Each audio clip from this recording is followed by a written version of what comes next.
Minneapolis, AP, jurors on Thursday convicted a suburban Minneapolis police officer of 2 manslaughter charges in the killing of Daunte Wright, a black motorist she shot during a traffic stop after she said she confused her gun for her taser.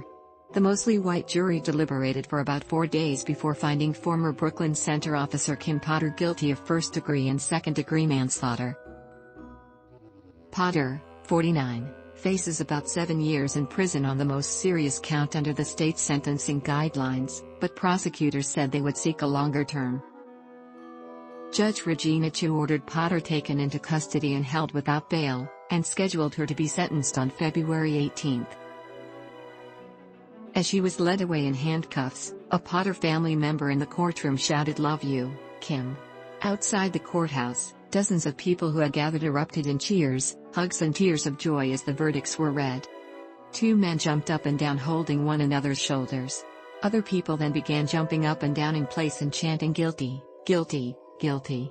They chanted, "Say his name. Daunte Wright." Some held yellow signs that said "Guilty" in large block letters.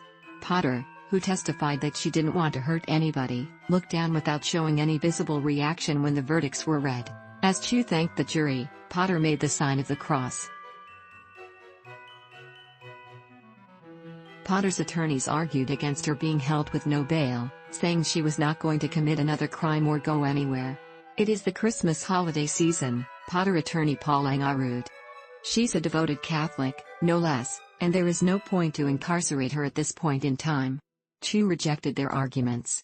"I cannot treat this case any differently than any other case," she said. After Potter was led from the courtroom, prosecutor Erin Eldridge exchanged a long hug with a tearful Katie Bryant, Wright's mother and a frequent presence at the trial, and with Wright's father.